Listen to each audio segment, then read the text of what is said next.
Nafsu itu sebetulnya mah bukan dibunuh, bukan dimusnahkan. Bagaimana kita memilih nafsu?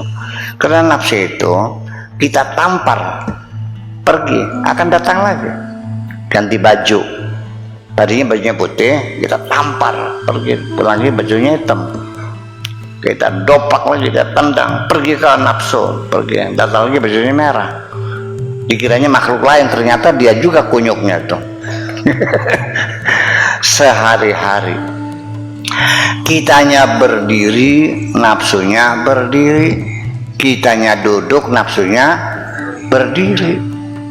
Kitanya melek, nafsunya melek. Kitanya tidur, nafsunya melek.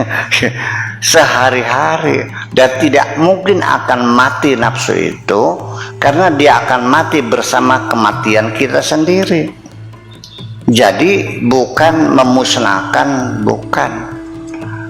bukan menaklukkan, nggak bisa, tapi kita menjinakkan, dijinakkan supaya bisa dikendalikan, bahkan diarahkan kepada yang positif.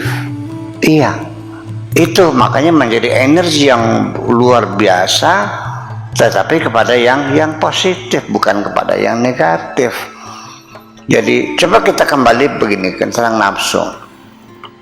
Siti Zulekha setelah dinyatakan bersalah oleh sang raja, karena sang raja mendengarkan kesaksian seorang bayi yang baru lahir. Kata Yusuf, siapa yang salah? Aku memperkosa Zulekha atau Zulekha memperkosa saya? Logika umum, tidak mungkin ada perempuan memperkosa laki-laki. Yang perkosa itu laki-laki, yang memperkosa perempuan. Orang kan jadi tertawa semua, gila loh, masa perempuan memperkosa laki-laki? Kata Yusuf, ya udah, kalau ingin bukti, coba di sini mana bayi yang baru lahir, bawa ke sini.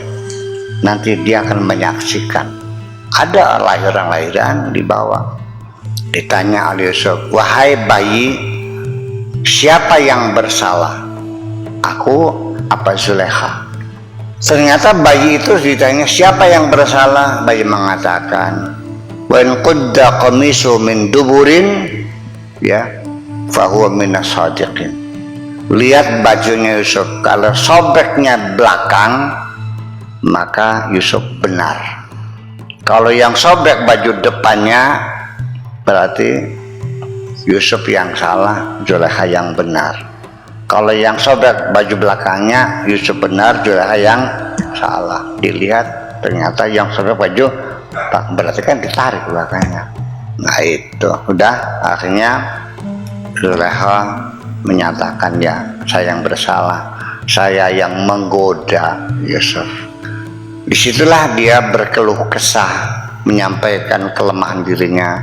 Wa ma ubarri'u nafsi, inna nafsa la ammaratum bisu illa ma rahima rabbi. Itu bukan kata-kata Yusuf, ya, katanya Zulekha.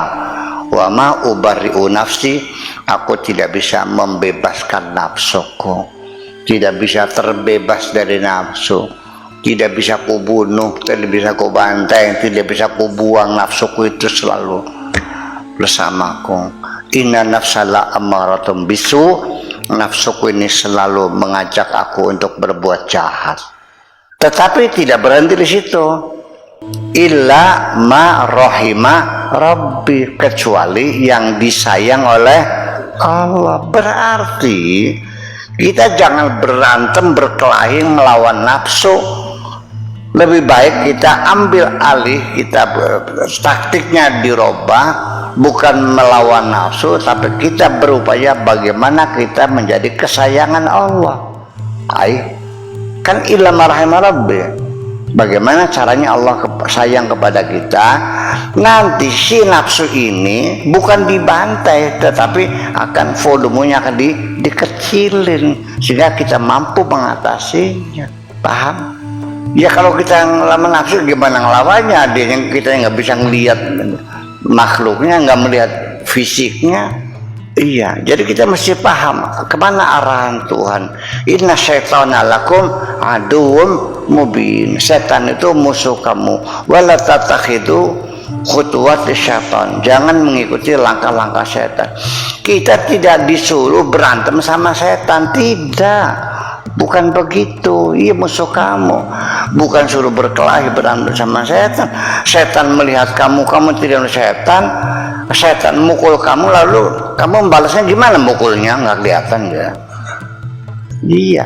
Jadi artinya ketika engkau sudah dikasih tahu bahwa setan musuhmu, bukan melawan setan, tetapi mintalah perlindungan kepada Allah. A'udzubillahi minasyaitan. Seperti itu. Ya, kenapa kamu tidak minta perlindungan? Kita saja, anak-anak kita maghrib belum pulang, disuruh pulang nggak mau karena main kenekernya belum selesai.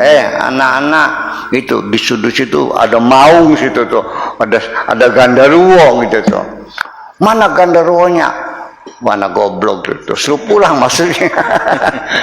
Akhirnya mereka ketakutan, gandaruwo terus pada pulang mau mandi dan sebagainya. Saya kira mungkin seperti itu. Kita jangan salah langkah ya. Firman-firman Tuhan itu kemana arahannya, ya kan gitu. Kita tidak suruh berkelahi sama setan, tapi minta berlindung kepada Allah Subhanahu wa Ta'ala. Bukan melawan nafsu, tapi bagaimana kita lebih baik kita berusaha untuk supaya bagaimana Allah sayang kepada kita, sehingga nanti volume nafsu yang diperkecil dan kita akhirnya bisa menguasainya.